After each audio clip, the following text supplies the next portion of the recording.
Hi there, I'm the Reverend Danny Crosby, a Unitarian minister serving congregations in Altrincham and in Urmston in the northwest of England. And I offer this devotion as a balm for the heart, for the mind, for the spirit, and for the soul. It is titled, It is Important for Wake People to Be Awake. I was away last weekend in the beautiful city of Edinburgh. Edinburgh is one of those places that is simply a delight to walk around, and you don't actually need to do anything just to feel the presence and the beauty of the place actually. And I spent several hours on Saturday morning just wandering around, farting around as I like to call it, just taking it all in. It was a wonderful experience.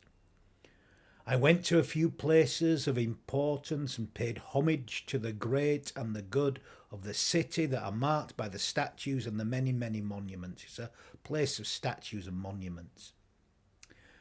And I get the feeling that they kind of help to sanctify the city. It gives the whole place a sense of the sacred to me. Edinburgh has a kind of timeless quality to it, and of course, the skyline is dominated. Everywhere you look, it's there, is the castle that's built on that ancient rock, that ancient volcanic rock. Dominates where it's just there, like a towering over you. As I wandered around, there was nowhere that you could not see the castle on the rock. And as I wandered around, for whatever reason, it kept on bringing to my mind and my heart and my soul the first verse of the 121st Psalm. I will lift up mine eyes unto the hills, from whence cometh my help. I felt a gentle strengthening as I walked around this city. Because as I was walking around the city, I had one or two concerns with me in my heart and in my mind.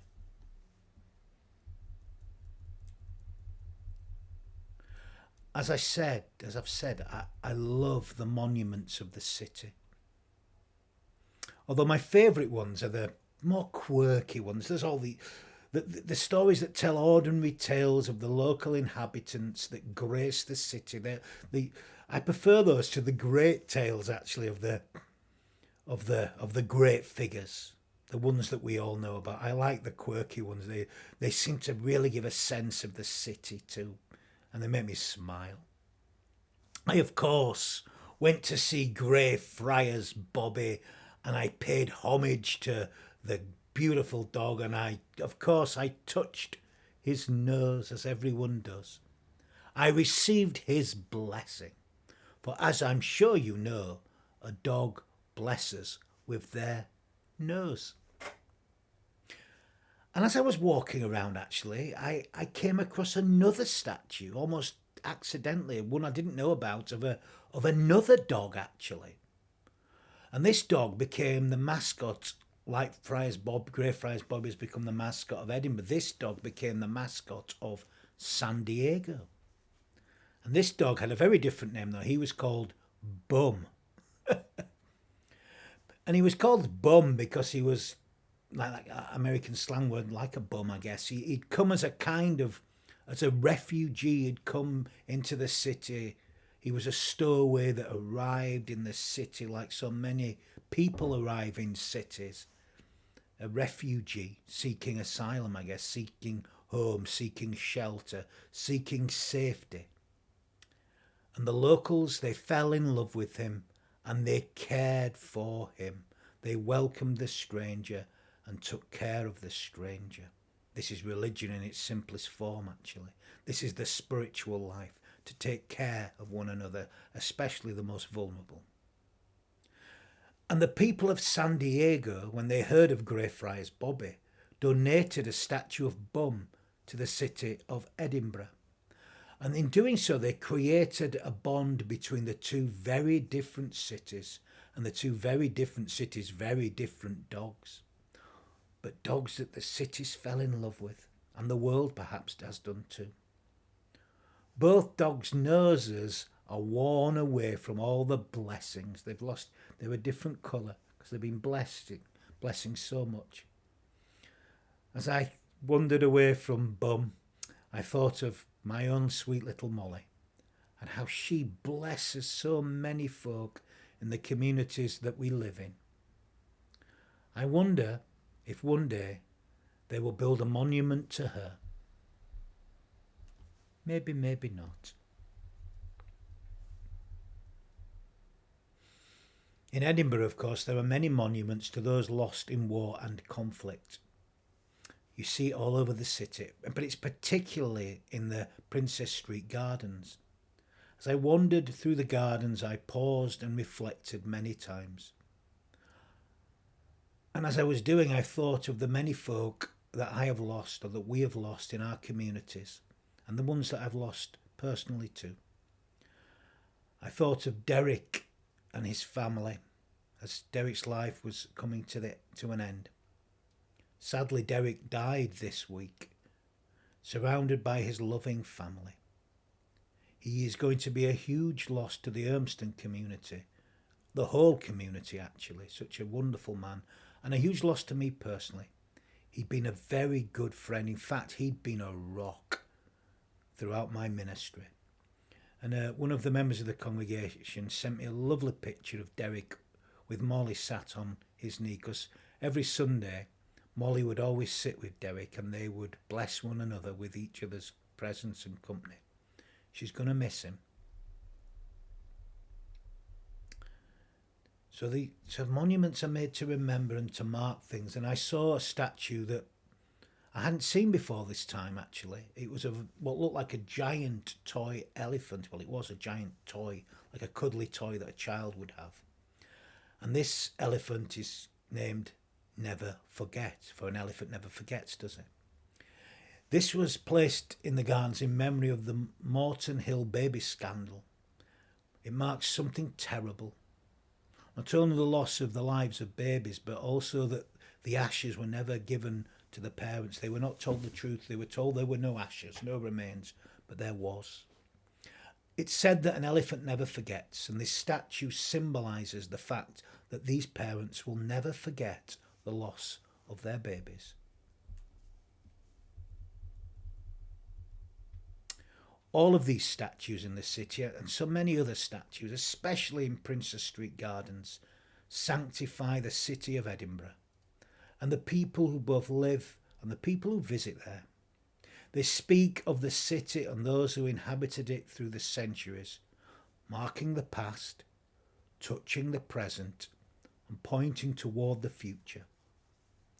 I felt blessed as I walked around the city that Saturday morning, connecting with the city's heart and the city's soul. And then I made my way towards St. Mark's Unitarian Church, just there beneath Edinburgh Castle, the great rock. And as I went towards Janine's induction service, which is why I was in Edinburgh in the first place. It was a beautiful and a moving service as folk gathered together to mark this important day in Janine's life, and then, of course, in the life of Edinburgh Unitarians. So many people from Janine's life were gathered, and the story of her journey into ministry shared, and all those who had been involved in her journey were there present, or representatives were present. She spent a year with me and my congregations at the beginning of her journey and commented on that, actually.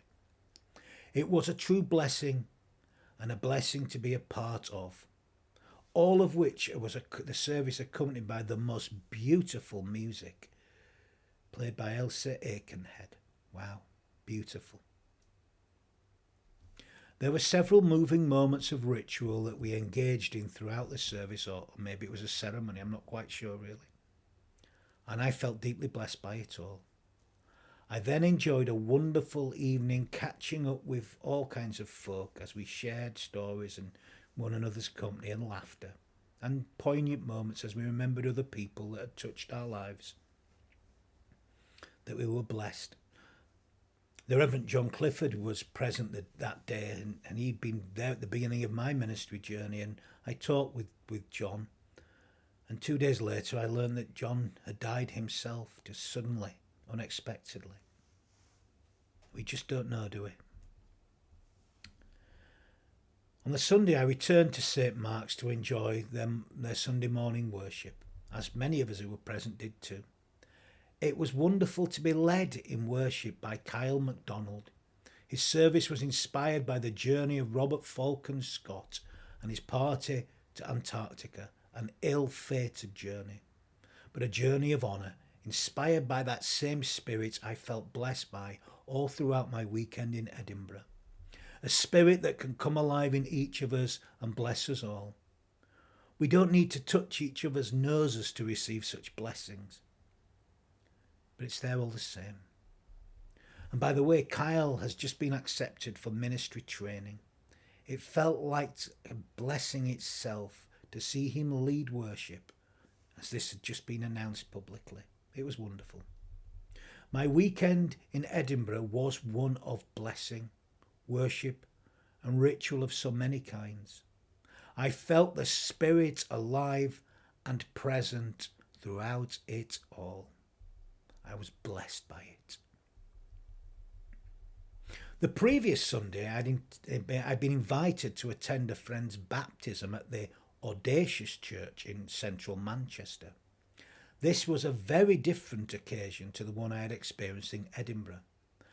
I was deeply moved witnessing my friend pass through a threshold of her own. She's been on quite a journey herself, and her journey had some beginnings in a deep. She had a deeply spiritual moment actually at the Christmas Eve service that I had led at Dunham Road Unitarian Chapel, although she'd gone on a different journey from there in her own spirituality. But we play a part in it too. Now, while the worship in the service at the Audacious Church did not touch me so much personally, it touched many hundreds who were present. But what did touch me, what brought that spirit alive, was witnessing my friend pass through a threshold of her own and continue on her journey to who knows where. As I looked at her face during this ceremony, I saw that same spirit I'd experienced at St. Mark's. And as I wandered around Edinburgh, as I was blessed by the beautiful city, it was a blessing to gaze upon her face, to think of the journey she has been on, the journey she is currently experiencing, and the journey she will continue on. Should she and the rest of us be blessed by that journey, by more life, because we just don't know. We are always at the threshold of something, the end of one moment, moving on into another moment. People say living the moment. Well, I've discovered that the moment is not some static state that you can live within. The moment is liminal in nature. It is the space between the past and the future. You can't really live in the moment, actually. Maybe it's more accurate to say that the moment lives in and through us. The moment lives in us. We don't live within it. I think we pass through it. It's hard to explain exactly, but I hope you've experienced that. We pass through moments, and it's always a space between the past and the present and the future. The present is the space in between the past and the future. We're part of something that continues on with or without us, actually. Each moment, though, can be a blessing in itself, can be deeply sacred in and of itself. The key, actually, is not the moment itself, but how we live within that moment. You may be sanctified by the moment if you live by and through blessing. Each moment is sacred if we bless it with our loving presence and let the loving presence bless us, and then we bless others. This all brings to mind a rather wonderful poem that came into my heart again this week. It's by William Stafford and it's called A Ritual to Read Each Other. A Ritual to Read Each Other by William Stafford. If you don't know the kind of person I am, and I don't know the kind of person you are, a pattern that others made may prevail in the world, and following the wrong God home, we may miss our star. For there is many a small betrayal in the mind, a shrug that lets the fragile sequence break, sending with shouts the horrible errors of childhood, storming out to play through the broken dike. And as elephants parade holding each other's tail, but if one wanders the circus won't find the park, I call it cruel and maybe the root of all cruelty, to know what occurs, but not recognise the fact. And so I appeal to a voice, to something shadowy, a remote, important region in all who talk. Though we could fool each other, we should consider, lest the parade of our mutual life gets lost in the dark. For it is important that awake people be awake, or a breaking line may discourage them back to sleep. The signals we give, yes or no or maybe, should be clear. The darkness around us is deep. And what hits my heart and soul, what enlivens my spirit, is the line, for it is important that awake people be awake, or a breaking line may discourage them back to sleep.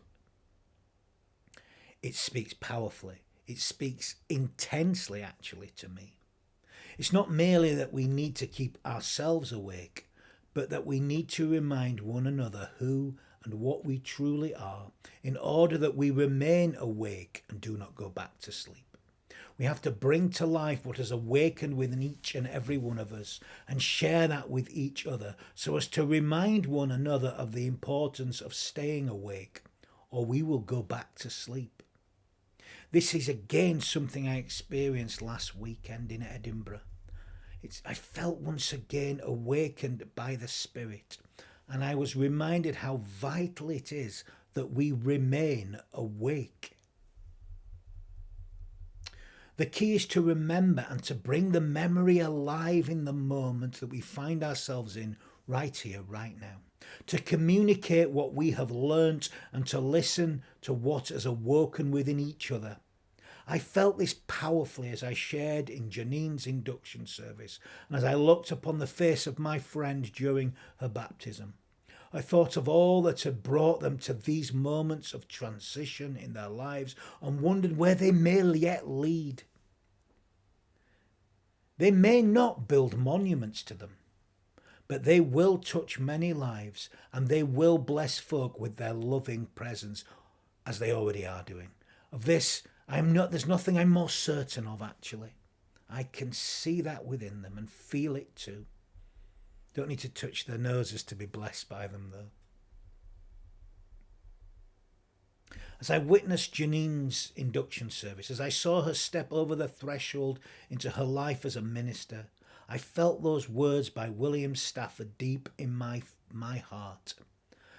And as I did, I felt a recommitment to my own ministry deep within me.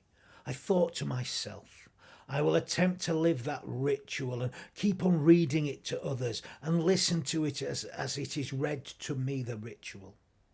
I will remember the line, for it is important that awake people be awake, or a breaking line may discourage them back to sleep. Over the last few weeks, I've been thinking once again about worship, its purpose, and how to create sacred space in all that my life, wherever I go. Of course, having Peter as a student minister with me, or as a ministry student, has brought this deeply to my consciousness. Also being part of the interview panel, as well as ministry in the making, it's brought this alive in my mind and my heart and my soul. And I've also attended some different forms of worship, witnessed and shared in worship created by others, some of which has touched my soul deeply. Others, not so much, although it did for many others who were present. It got me thinking deeply about worship at its heart, its real purpose. I've been thinking about ritual, how ritual holds life together, how it sanctifies life. But I've also been thinking about the dangers of becoming a slave to ritual, just doing it for the sake of it. There is a place and a need for structure in life. It allows freedom to explore more than you could imagine, in safety and in feeling held, I guess. But there's also a case for catering for different types of people. There is a balance between structure and total laissez-faire. I learned that and witnessed that. I need a mixture of two myself, actually. Although you can never get it perfectly right, you cannot please all the people all of the time. And all this got me thinking about a favourite story. The story of the Guru's cat. Do you know it? Well, anyway, this is kind of how it goes. In India, there was a great religious guru. He was always surrounded in his ashram by loyal devotees. For hours a day, the guru and his followers would meditate on God. The only problem was, the only distraction, was that the guru had a young cat who was an annoying creature who used to walk through the temple meowing and purring and bothering everyone during meditation. So the guru, in all his practical wisdom, commanded that the cat be tied to a pole outside for a few hours a day, only of course during meditation, so as not to disturb anyone. Now this, in time, became a habit, tying the cat to the pole and then meditating on God. But as the years passed, the habit hardened into a religious ritual. It seems that nobody could meditate unless the cat was tied to the pole first. After the guru died, the cat continued to be tied during evening worship. Then one day, the cat died. And when the cat died, not when the guru died, when the cat died, the guru's followers were panic-stricken. In fact, it was a major religious crisis. How could they meditate now without a cat that was tied to the pole? How could they possibly reach God without a cat tied to a pole? In their minds, the cat tied to the pole had become the means by which they connected to God. Many centuries later, learned treatises were written by the Guru's scholarly disciples on the liturgical significance of tying up a cat outside while worship is performed.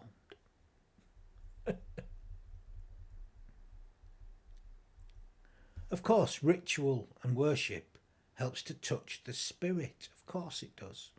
There's something about coming together to do so. That said, there is a real danger in becoming too enslaved to the ritual. That's what you end up worshipping. You worship the means instead of where you're going, I guess. Sometimes it's become all about the ritual, so much about the ritual, that the spirit has died. Or it becomes a show. Razzmatazz.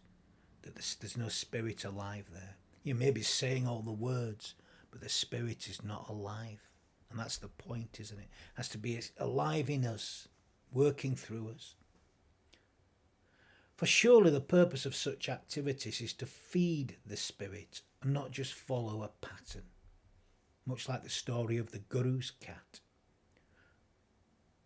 It's there to touch and awaken the spirit, to keep feeding the spirit, and thus to keep the spirit awake.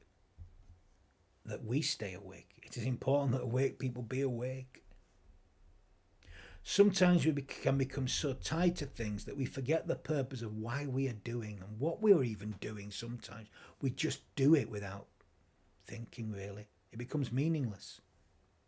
So I've been thinking once again about the purpose of worship, particularly in the context of a free religious tradition that I serve, one that should never be a slave to anything.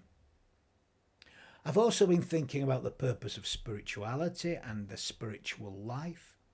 I've been thinking about how we enliven and awaken the spirit in each of us to keep it awake. I've been thinking about balance, of course, too, and how worship may feed the soul.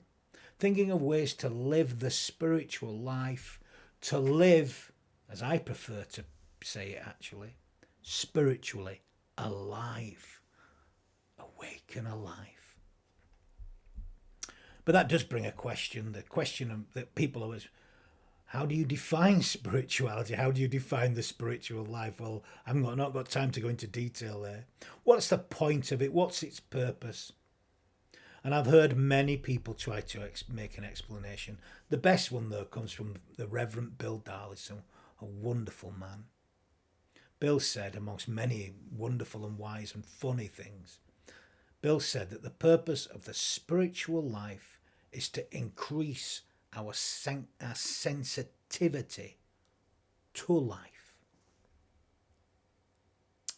I believe that the purpose of spirituality is to aid us to become more affected by life and thus become more effective in this life. Not to rise above life or to escape from life, but to enable each of us to engage fully with reality. I know the more engaged I am in such practices, the more engaged I am in life. That said, I also need such practices to recharge my spiritual batteries and thus return back to life and increase the effect on my life and thus become more effective in this life. For the spiritual life, it's not really about transcendence. I'm not interested in that. The spiritual life is about transformation and formation. It's not about escaping reality, escaping life, but to be changed by it and thus to become a force of good within it. That's its point. It changes us in the right way.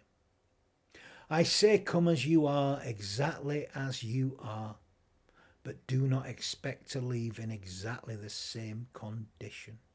For the threshold may just bring about change, bring about radical love in our lives. For the realm of the spirit and the realm of the material are not separate.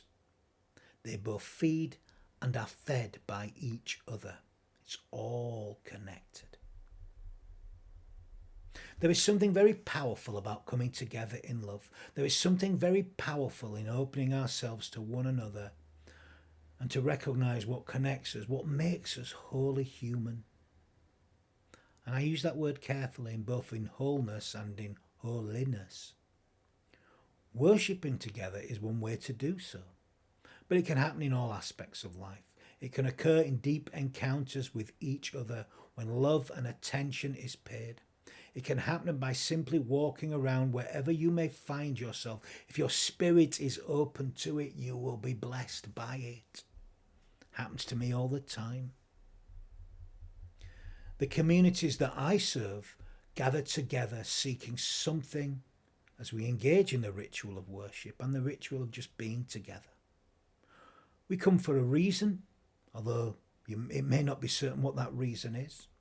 In the worship we share, I attempt to create through words, music, silence, imagery, and much, much more through story. I attempt to create a sacred time and a sacred space that will enable us to open our hearts and help us to connect to the greater mysteries of life, to the web of being, to know the spirit of life and love, to experience God, and for this experience to impact on how we live our day-to-day lives. The extraordinary ordinariness, really, but to bring it to life. In this sacred space, at this sacred time where generations have worshipped, we open our hearts to the greater mysteries of life. In so doing, we begin to connect to the greater realities and mysteries of existence. In this time that can help us to open up the lives that we find ourselves in, to pay attention to the life around us, to touch the people we meet in our daily living. In so doing, we make all of life sacred, and we do so by blessing it with our presence. It becomes sanctified. For there are no unsacred places. There are only sacred and desecrated places, as Wendell Berry so beautifully put.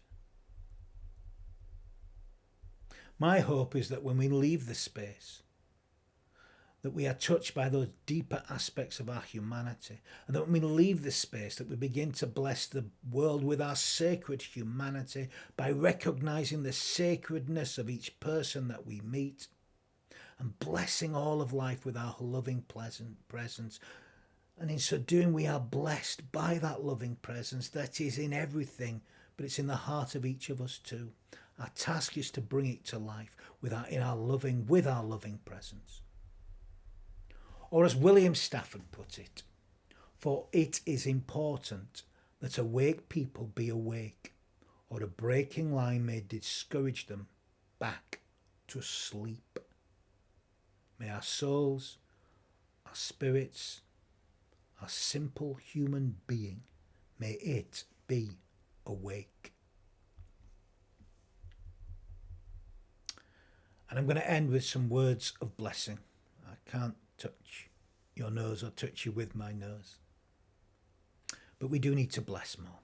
And we can all bless. And we bless by giving ourselves wholeheartedly to life.